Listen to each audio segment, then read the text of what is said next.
বাংলার সংস্কৃতির সঙ্গে আমার নিবিড় সম্পর্ক। আমার স্ত্রী বাঙালি, তাই বাংলার প্রতি আমার আবেগ অন্যরকম। পিসি ভাইপো বাংলার সংস্কৃতি জানেন না, বাংলার মানুষকে অপমান করেছেন পিসি ভাইপো। এবিপি আনন্দকে এক্সক্লুসিভ সাক্ষাৎকারে এমনটাই জানিয়েছেন জেপি নাড্ডা। जगत प्रकाश जी, आपसे ये जानना चाहते हैं कि बहुत सारे लोग इकट्ठे हुए वो फूल छू रहे हैं। पहले ममता जी ने ये कहा था कि जंगल महल हंस रहे, जंगल महल खिलखिला रही है, लेकिन आज हालत क्या हुआ कि आपको परिवर्तन यात्रा करना पड़ा। देखिए, ममता जी ने सारे बंगाल का जो हाल बनाया है, यहाँ वुमेन सिक्योरिटी नाम की चीज़ नहीं है, लॉ एंड ऑर्डर सिचुएशन ठीक नहीं है, करप्शन चरम सीमा पर है, कट मनी कल्चर पूरे उस पर है, सिंडिकेट कोयला में, बालू में, सब चीज़ों में है, रिलीफ का पैसा भी खा गए, अम्फान का पैसा भी खा गए। तो ये भ्रष्टाचार से युक्त सरकार है, तो यहाँ इस एरिया का भी डेवलपमेंट कैसे होता? It was not possible and people now have decided for a change, और वो चेंज भारतीय जनता पार्टी के प्रति रुझान है। लोकसभा चुनाव में आदिवासी जो वोट है सो बीजेपी के पक्ष में गया था। इस साल आपका क्या स्ट्रेटेजी है? इस बार आदिवासी का वोट तो आएगा ही आएगा, सारे बंगाल का वोट भारतीय जनता पार्टी के पक्ष में आएगा। हम 200 पार करेंगे।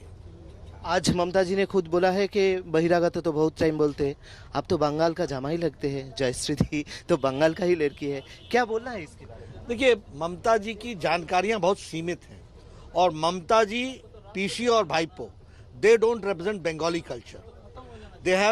उन्होंने बंगाल के सम्मान को ठेस पहुंचाया है। जो वो भाषा उन्होंने बोलते हैं, जो वो तानाशाही चलाते हैं, जिस तरीके का अपने विरोधियों के प्रति वो शब्द का इस्तेमाल करते हैं, ये अरविंदो का बंगाल है, ये रविन्द्रनाथ ठाकुर का बंगाल है, ये विवेकानंद का बंगाल है, ये श्यामा प्रसाद मुखर्जी का बंगाल है, ये ममता और भाईपो का बंगाल नहीं है। आप में वो कल्चर है? आप जब शादी किए थे तब बंगाली कल्चर? नहीं, मैं तो बंगाल के कल्चर में पला बढ़ा हूँ, पक्का बाड़ी में मेरा बचपन भी गुजरा है, और मैं दुर्गा पूजा से लेकर के माँ काली की पूजा से लेकर के सब चीज़ों में जुड़ा रहा हूँ। एंड टोपर पहन करके और पंजाबी पहन करके मैं शादी में आया हूँ, तो इसलिए I live Bengali culture and I respect Bengali culture and I like Bengali culture. And अगर आपकी अर्धांगिनी बंगाल की हो तो you know how much emotionally you are involve in. आज ममता दी ने ये भी बताया है कि आपका पार्टी वॉशिंग मशीन जैसे है, उसके पार्टी से जिसके ऊपर काला दाग है वो आपके पार्टी में जा रहे हैं और साफ हो जा रहा है। नहीं, हमारे पास साफ लोग ही आ रहे हैं। अच्छा। उनके पास जो है वो काला सामान उनके पास ही है। अच्छा, लास्ट एक क्वेश्चन है कि ये उन्होंने कहा कि सेंट्रल गवर्नमेंट के किसानों लोग को, इधर का किसान को नहीं देख रहा है, चाल नहीं खरीद रहा है उनके, उससे इनको कुछ नहीं देख रहा है। आपका इसके बारे में? किसान, उनकी जानकारियां भी सीमित हैं और इंटेंशन भी सीमित है। उन्होंने किसान की चिंता की होती तो किसान सम्मान निधि तुरंत दिला दी होती, उन्होंने नहीं दिलाई। इस बात का सूचक है कि मोदी जी के विकास के रास्ते में, किसानों के विकास के रास्ते में उन्होंने अड़ंगा बन करके किसानों को नुकसान पहुंचाया है। बहुत सारे लोग हैं बंगाली में, कुछ बोलेंगे उन लोगों के लिए? मैं हमेशा सोनार बंगाल। আমরা কথা বললাম জগৎ প্রকাশ নাড্ডাজির সঙ্গে, আমরা দেখতে পাচ্ছি জগৎ প্রকাশ নাড্ডাজির সঙ্গে কথা বললাম, এবং ঠিক এই জায়গায় এই লিফটে করে তিনি ওপরে উঠছেন এবং সাধারণ মানুষের উদ্দেশ্যে হাত নাড়ছেন, এবং তার যেটা দাবি সোনার বাংলা, সেই সোনার বাংলার দাবি নিয়েই তিনি কিন্তু এগিয়ে চলেছেন। ক্যামেরায় সন্দীপ সাধুকার সঙ্গে অর্ণব মুখোপাধ্যায়, এবিপি আনন্দ, লালগড়। কাল চা চক্রে যোগ দেবেন জেপি নাড্ডা। মেদিনীপুরে কাল সকাল 8:30টায় চা চক্রে বিজেপির সর্বভারতীয় সভাপতি। এই বিষয় নিয়ে আমরা কথা বলবো আমাদের প্রতিনিধি অর্ণব মুখোপাধ্যায়ের সঙ্গে। অর্ণব, কিছুক্ষণ আগেই আমরা দর্শকদের দেখাচ্ছিলাম যে জেপি নাড্ডার সঙ্গে তুমি যখন একান্ত সাক্ষাৎকার নিচ্ছিলে, তোমার কাছে কি খবর রয়েছে? কাল সকালে কখন জনসংযোগ সারবেন, কিভাবে সারবেন তিনি? দেখো, যেটা জানা যাচ্ছে যে আজকে বিজেপি সর্বভারতীয় সভাপতি জগৎ প্রকাশ নাড্ডাজি তিনি এই মুহূর্তে হচ্ছেন ঝাড়গ্রামে গিয়ে তিনি একটি অনুষ্ঠানে যোগ দেবেন, এবং অনুষ্ঠানে যোগ দেওয়ার পর সেখান থেকে তিনি চলে যাবেন খড়গপুরে আজ রাত্রিবাস করবেন, এবং কাল সকালবেলা চা চক্রে যোগ দেবেন জগৎ প্রকাশ নাড্ডা। এটা দিলীপ ঘোষ জানিয়েছেন। দিলীপ ঘোষ একটু আগেই জানিয়েছেন যে জগৎ প্রকাশ নাড্ডা তিনি হচ্ছেন চা চক্রে যোগ দেবেন এবং সেটা হচ্ছে মেদিনীপুরে হবে এবং হ্যাঁ, সেই অর্ণব। চা চক্রে জগৎ প্রকাশ নাড্ডা, দিলীপ ঘোষ সেটা সবাই থাকবেন এবং সেখানে তিনি জনসংযোগ করবেন। ধন্যবাদ।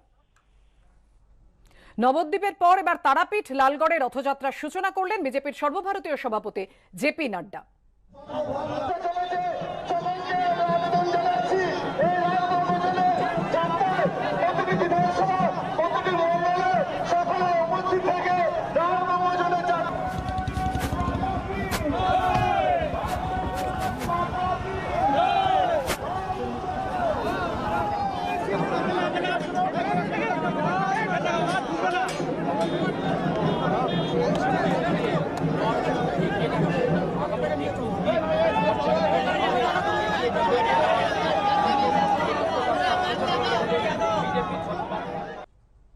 উনিশশো সালে গুজরাটের সোমনাথ মন্দির থেকে রথযাত্রার সূচনা করেছিলেন লালকৃষ্ণ আদবানি। তারপর সময়ের সঙ্গে সঙ্গে বিজেপির রথের চেহারাও বদলেছে, কিন্তু কিভাবে সাজানো হয়েছে বিজেপির এখনকার রথ, ভেতরেই বা কি ব্যবস্থা, তুলে ধরেছেন আমাদের প্রতিনিধি ঋত্বিক মণ্ডল। জেপি নাড্ডা তার দ্বিতীয় রথযাত্রা, যেটা বীরভূমের তারাপীঠ থেকে শুরু করবেন, সেই রথে আমরা এই মুহূর্তে রয়েছি।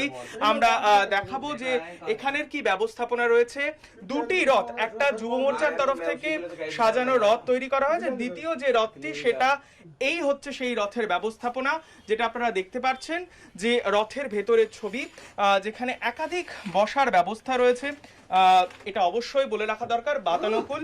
এবং এই রথই কিন্তু এটা দ্বিতীয় রথ। আপনাদের জানিয়ে রাখি যে সুব্যবস্থা যেখানে রয়েছে, এখানে টেলিভিশন স্ক্রিন রয়েছে, এই হচ্ছে চালকের আসনের যাওয়ার জায়গা, এবং এই যে পোর্শনটা এখান থেকে কিন্তু ওপরে ওঠারও ব্যবস্থা রয়েছে আমরা দেখতে পাচ্ছি। এটা বাংলার পরিবর্তনের রথ। ঠিক আগামী দিনে যে বিধানসভা নির্বাচন, সেই নির্বাচনে সারা ওয়েস্ট বেঙ্গলে আমাদের স্বরাষ্ট্রমন্ত্রী অমিত শাহজি যে নির্দেশ দিয়েছে যে ইসবার 200 পার, এর জন্যই আমরা নড়ছি। এই হচ্ছে রথের ভেতরের ছবি, যেটা দেখে বুঝতে পারছেন। এই হচ্ছে তার জানলা, যেখান থেকে বাইরের দৃশ্যও দেখা যাবে। নেতা এখানে বসতে পারেন, যারা দেখতে আসবেন তাদের সঙ্গে কথাও বলতে পারেন। শেষ মুহূর্তের এই ছবি প্রস্তুতির, যেটা রথে তৈরি করা হয়েছে বীরভূমে, যা ইতিমধ্যেই রওনা হয়ে যাবে আর কিছুক্ষণের মধ্যে, তার ছবি আমরা তুলে ধরলাম এবিপি আনন্দতে। ক্যামেরায় শ্যামল জানার সঙ্গে ঋত্বিক মণ্ডল, এবিপি আনন্দ, বীরভূম। জেপি নাড্ডার পরিবর্তন যাত্রা ফ্লপ শো, 1000 মানুষও যোগ দেয়নি। তারাপীঠে পুজো দিয়েও কিছু করতে পারবে না বিজেপি, খোঁচা অনুব্রত মণ্ডলের। পাল্টা আক্রমণ বিজেপির মুখপাত্র শ্রমিক ভট্টাচার্যর।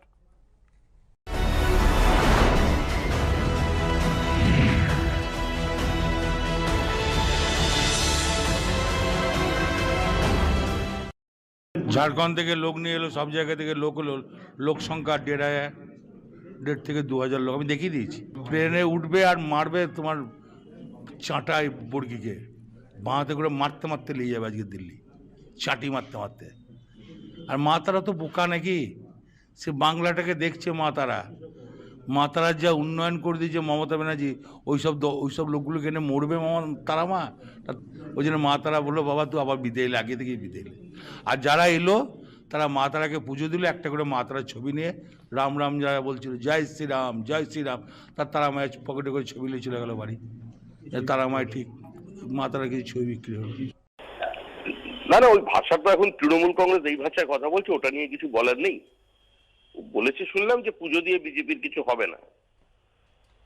2021 সালের জুলাই মাসে আমরা যখন পুজো দিতে যাব, ওর হাতে ফুলের ঝুড়ি নিয়ে, ফুল তোলার দায়িত্বটা ওকে দেওয়া হবে, ফুল জোগাড় করা, ফুলের ঝুড়ি নিয়েই আমরা তারাপীঠ মন্দিরে ঢুকবো।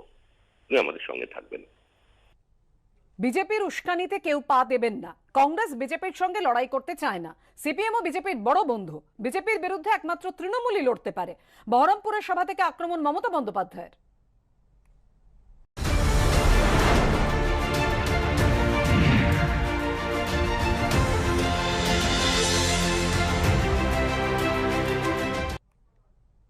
আমি বিশ্বাস করি বাংলার সরকার করতে মুর্শিদাবাদ জেলার রোল অনেক বড় রোল।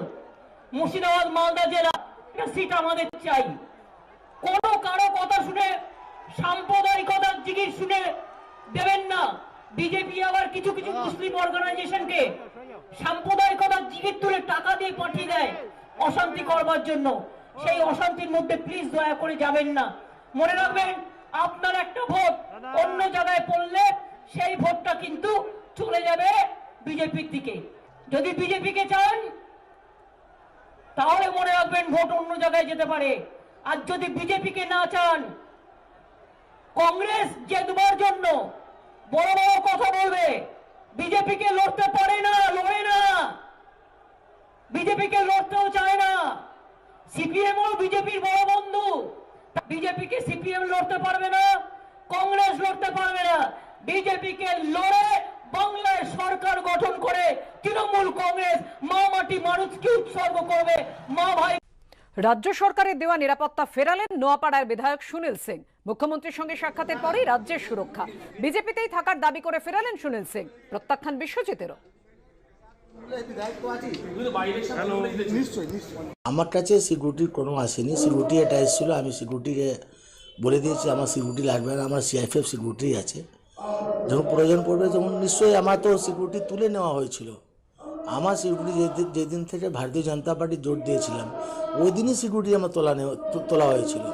এবার কেন সিকিউরিটি পাঠালো, আমি সিকিউরিটি আমার কাছে এসেছিল, রাত্রে এসেছিল, আমি বললাম কি না আমার সিকিউরিটি লাগবে না, আপনারা চলে যান থানাতে, আমার সিকিউরিটি লাগবে না, বলে ফেলেছি। হ্যাঁ, স্টেটে পাঠিয়েছিল, আমি তো বলে দিয়েছি আমার লাগবে না সিকিউরিটি। আমি যখন ভারতীয় জনতা পার্টি জোট করেছি, অনেক নেতাই ভারতীয় জনতা পার্টি জোট করিনি, আমি অনেক ত্যাগ করে ভারতীয় জনতা পার্টি জোট করেছি। আজকে ভারতীয় জনতা পার্টিতে আছি, থাকবো না। কেন আমার সিকিউরিটি আছে তো, আসবে কেন? সেন্ট্রাল ফোর্স আছে তো আমার কাছে, সিএসএফ আছে। দিদির সাথে এই করে ডেভেলপমেন্ট নিয়ে কথা হলো, এলাকার যে টাকাগুলো ছেড়েছিলাম সে টাকাগুলো কাজ করছে না পঞ্চায়েত সমিতি আজকে দীর্ঘ 10 মাস, সেইগুলো বলতে গেছিলাম। আবার সাম্প্রতিক ছেড়েছি কিছু টাকা। খাদ্যমন্ত্রী জ্যোতিপ্র মল্লিক বা পাত্র বাবুর সাথে কথা হয়েছে আমাদের? পরে ওরাও ছিল, পার্থ আমার বন্ধু, দীর্ঘদিন একসঙ্গে পার্টিটা করেছি। জ্যোতিপ্র মল্লিকের সঙ্গে দীর্ঘদিন পার্টিটা করে এসেছি, সেই 98 সাল থেকে। স্বাভাবিকের কারোর সাথে আমার সম্পর্ক খারাপ এটা নয়। আমি আজ তৃণমূল করছি না বলে তৃণমূলের সবাই অচ্ছুত, তৃণমূলের সঙ্গে আমি কথা বলতে পারবো না বা কথা বলি না, এরকম নয়। আমি তো ঠিকই আছি, যেখানে আছি সেখানে ঠিকই।